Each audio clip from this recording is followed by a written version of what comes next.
नमस्कार दोस्तों, स्वागत है आपका हमारे चैनल में।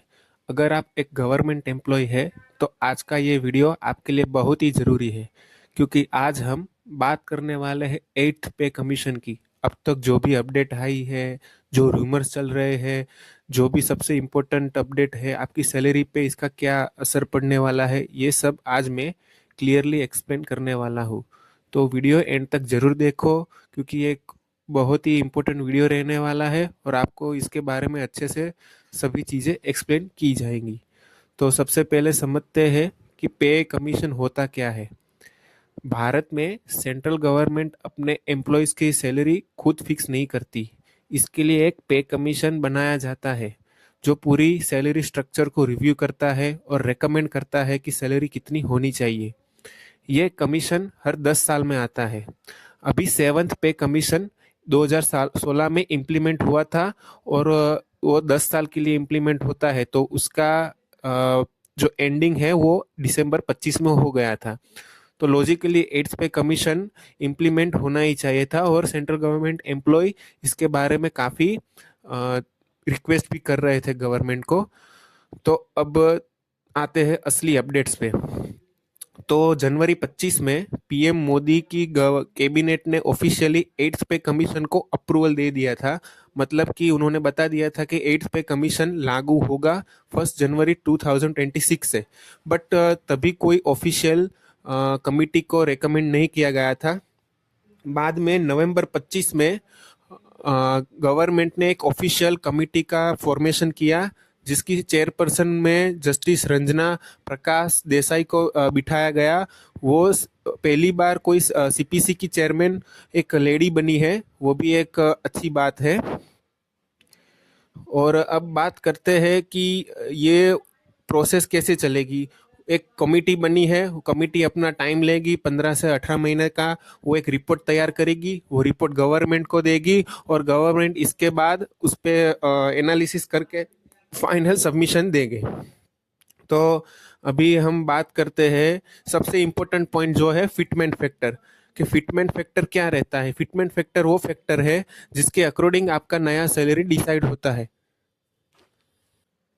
सेवन्थ पे कमीशन में जो फिटमेंट फैक्टर था वो 2.57 था। मतलब कि जो भी उस टाइम आपका बेसिक था उसके 2.57 मल्टीप्लाई करके आपका नया बेसिक बना था। अभी वो ज़्यादा फिटमेंट फैक्टर होने का रीज़न वो भी था कि उस टाइम डीए 125% था। इस वजह से आपका फिटमेंट फैक्टर 2.57 यानी काफ़ी अप रहा था। अभी इस बार क्या हो सकता है एट सीपीसी में। तो एट सीपीसी में अभी ऑफिशियली तो कुछ भी कंफर्म नहीं है, पर जैसे कि हमको पता है कि अभी जो डीए चल रहा है वो है 60%।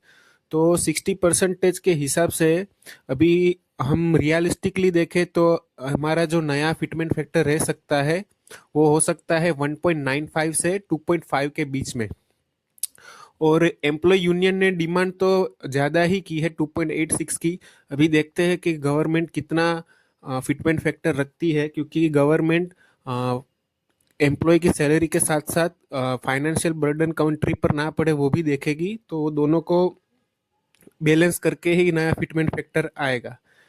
अभी एक और इम्पोर्टेंट सवाल है जो बहुत लोग पूछ रहे हैं कि डीए है जो डियरनेस अलाउंस है वो इस बार बेसिक पे में मर्ज होगा या नहीं होगा। अभी जैसे कि 7 सीपीसी के टाइम पे डीए को मर्ज कर दिया गया था और बेसिक पे में, और डीए जीरो करके रीसेट कर दिया गया था। तो अभी तो कुछ भी ऑफिशियल नहीं दिया है कि डीए मर्ज होगा या नहीं होगा। पर जैसे कि पूरे ने ट्रेंड हम देखे एनालाइज करें तो हर बार डीए को मर्ज कर दिया जाता है।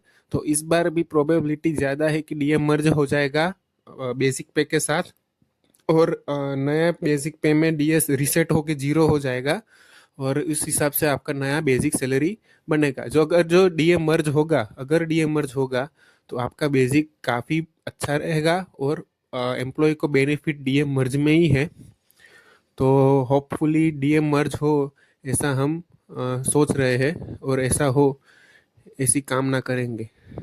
तो अभी हम देखेंगे कि अब तक क्या क्या हुआ है, टाइमलाइन क्या हुई है, कितना प्रोग्रेस अभी तक हमने देखा है। तो 2025 में जैसे मैंने आपको बताया, स्टार्टिंग में पीएम मोदी की कैबिनेट ने अप्रूवल दे दिया था 8 पे कमीशन की कैबिनेट अप्रूवल को।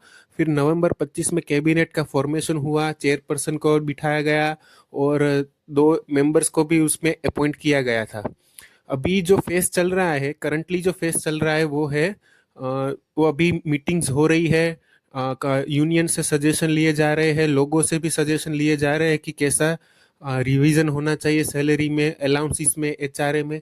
तो वो सब चीज़ें अभी हो रही है।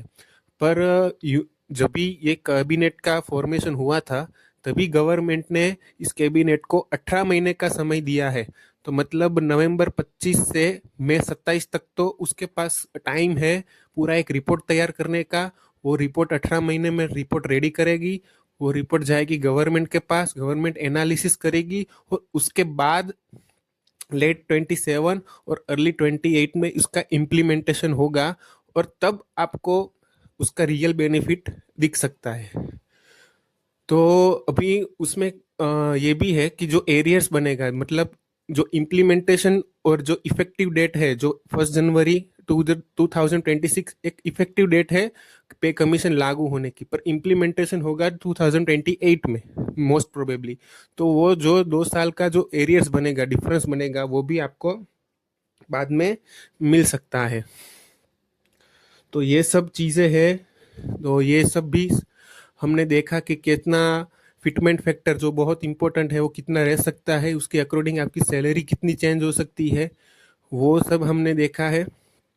तो ये सब अभी तक की अपडेट मैंने आपको पहुंचाई है। आगे भी जो जो भी अपडेट आएगी वो आपको तुरंत साझा करूंगा। मैं आपको प्रॉमिस करता हूँ कि कोई भी ऑफिशियल अपडेट आने पर सबसे पहले मैं इस चैनल पे लाऊंगा।